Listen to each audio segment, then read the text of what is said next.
네. 우리는 어떤 특정한 일을 겪을 때에 처음 겪는 일이지만 왠지 겪어본 듯한 그러한 느낌과 생각이 들 때가 있습니다. 내가 기억하지 못하는 먼 과거나 또는 꿈속에서 그러한 일을 겪은 것 같은 이런 것을 보통 이제 데자뷰라고 말을 하게 됩니다. 26장은 24장과 거의 비슷한 사건을 기록하고 있습니다. 마치 24장이 꿈속의 일이라고 한다면 26장은 현실인 것처럼 느껴지는 데자뷰 같은 그런 느낌이 드는 구조입니다.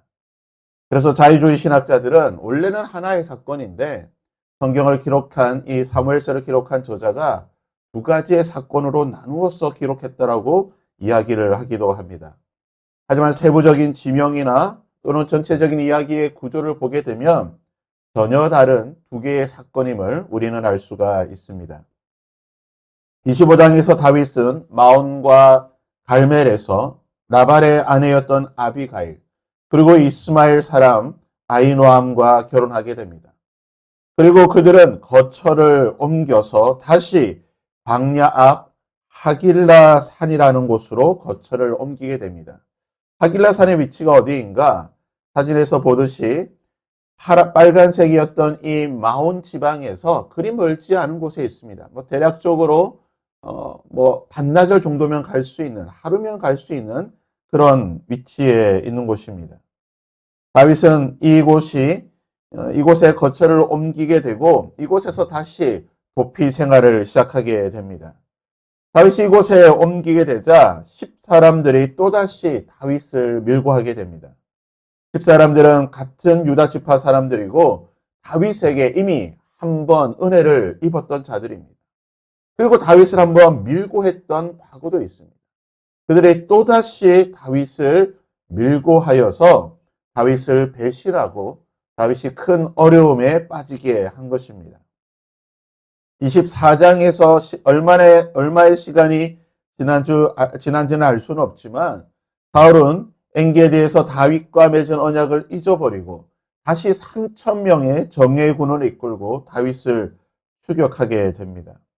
우리가 계속해서 말씀을 살펴보고 있지만 사울은 잠시 자신의 잘못, 이 부분에 대해서 용서를 구하고 회개하는 것 같지만 곧 다시 이 모든 것을 잊어버리고 죄악된 본성에 사로잡혀 다윗을 죽이는 일을 계속해서 반복하게 되는 것을 보게 됩니다.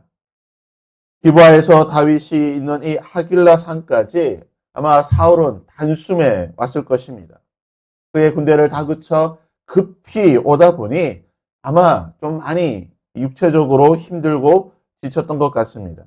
그래서 사울은 하길라 산 아래에 진을 치고 그의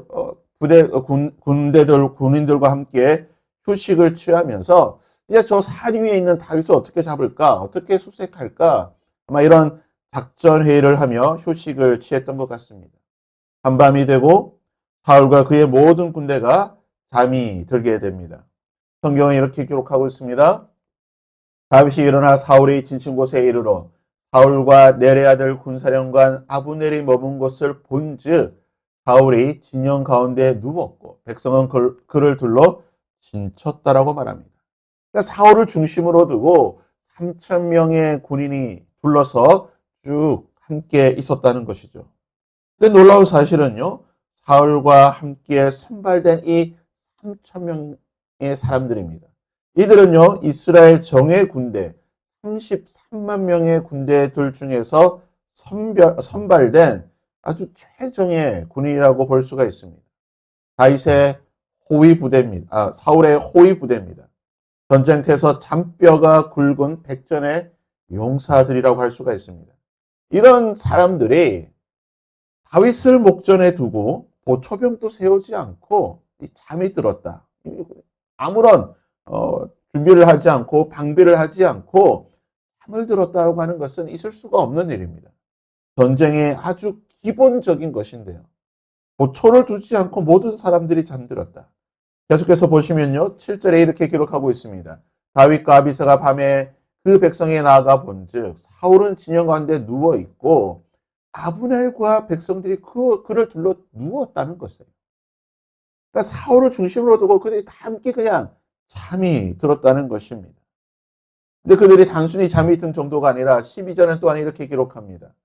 다윗이 사울의 머리에 있던 창과 물병을 가지고 떠나되 아무도 보거나 눈치채지 못하고 깨어있는 사람이 없었으니 이는 여호와께서 그들을 깊이 잠들게 하셨으므로 그들이 다 잠들었기 때문이라는 것입니다.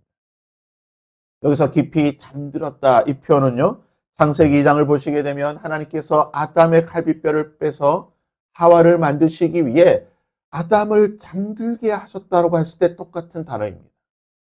많은 의학 관련된 사람들이 말하기를 이 아담이 잠들었던 것이 마치 우리가 마취하듯이 아주 깊이 잠드는 어부가도 모를 정도로 그냥 잠에 빠져 있던 그런 모습이다라고 말합니다.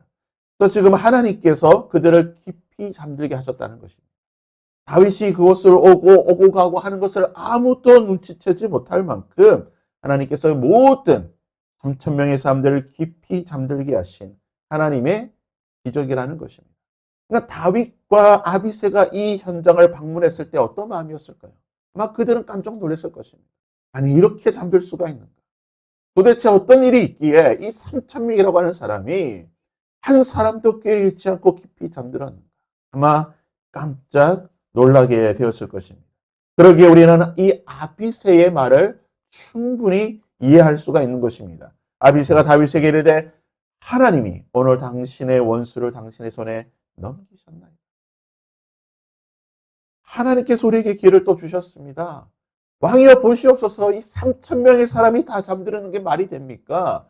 하나님이 기적을 베푸셨고 하나님이 당신의 원수를 죽일 수 있도록 기회를 주셨습니다. 얼마 전에 우리가 엔기디에서 보았던 이 기적을 하나님께서 우리에게 다시 베풀어 주셨습니다. 이 아비새의 말에 대해 다윗의 말이 무엇입니까? 9절에 다윗이 이렇게 말하고 있습니다. 다윗이 아비새에게 이르되 죽이지 말라. 엔게디 굴에서 그가 했던 이 말을 또다시 말하고 있는 것입니다. 죽이지 말라. 여호와의 기름 부음 받은 자를 우리가 죽일 수 없다라는 것입니다. 그리고 다윗은 사울의 창과 물병만을 가지고 산으로 돌아오게 됩니다. 한밤이 지나고 동틀 새벽이 되자 다윗은 큰 소리로 이 3천 명의 사람을 깨우게 되는 것입니다. 다윗이 백성과 넬의 아들 아브넬에 대하여 외쳐 이르되 아브넬아 내가 대답하지 아니하느냐 하니 아브넬이 대답하여 이르되 왕을 부르는 너는 누구냐? 우리는 다윗과 아브넬의 그리고 사울의 대화를 통해서 다윗이 자신의 무죄함을 밝히는 것을 보게 됩니다. 이미 24장에서 다윗은 사울과 똑같은 대화를 하였습니다. 똑같은 대화를 하며 자신의 무죄함을 밝혔고 그리고 사울 역시 다윗의 이 말을 듣고 똑같은 말을 하고 있는 것입니다. 21절 보십시오. 사울이 이르되 내가 범죄하였도다. 24장에서 했던 말 아니겠습니까? 내 아들 다윗아 돌아라. 24장에서도 내 아들 다윗이라고 말했는데요. 똑같은 말을 하고 있는 것이죠. 내가 오늘 내 백성을 귀하게 여겼은즉 내가 다시는 너를 헤아려 하지 아니하리라. 24장에서 했던 말을 그대로 반복하고 있는 것이에요. 다윗의 이 사울의 이 회개라고 하는 것은요. 마치 악어의 눈물과도 같습니다.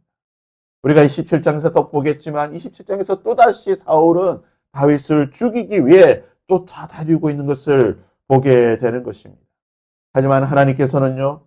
또다시 이 사울의 입술에서 다윗에게 힘을 주시고 위로하시고 격려해 주시는 말을 듣게 하는 것입니다. 25절입니다. 사울이 다윗에게 이르되 내 아들 다윗아 내게 복이 있을지로다. 내가 큰 일을 행하겠고 반드시 승리를 얻으리라. 다윗은 시편 23편에서 이렇게 노래하였습니다.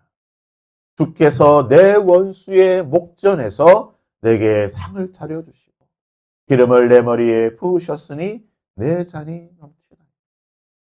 다윗이 이 시편의 고백을 언제 했는지 모르겠지만 마치 이 장면을 떠오르는 것처럼 주께서 내 원수의 목전에서 내게 상을 차려주시고 기름을 내 머리에 부으셨으니 내 잔이 넘치나이다.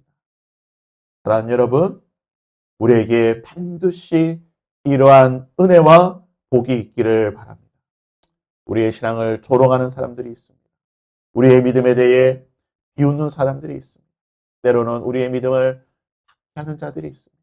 우리뿐만 아니라 오늘 우리 한국교회를 향하여서 우리의 공동체를 향하여서 조롱과 비웃음 그리고 핍박을 하는 자들이 있다라는 것입니다.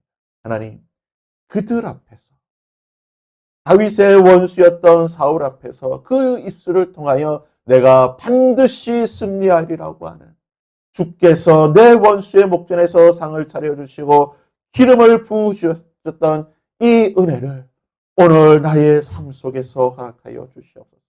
내 원수의 입술에서 하나님의 교회를 향하여 조롱하는 저들의 입술 가운데서 하나님을 인정하고 하나님을 찬양하고 우리의 믿음을 인정할 수 있는 이 은혜를 허락하여 주시옵소서. 하나님, 이 은혜를 경험하는 우리의 삶이 되게 하여 주시옵소서. 이러한 믿음의 고백, 기도를 할 수 있는 저와 여러분이 될 수 있기를 주님의 이름으로 부탁드립니다. 함께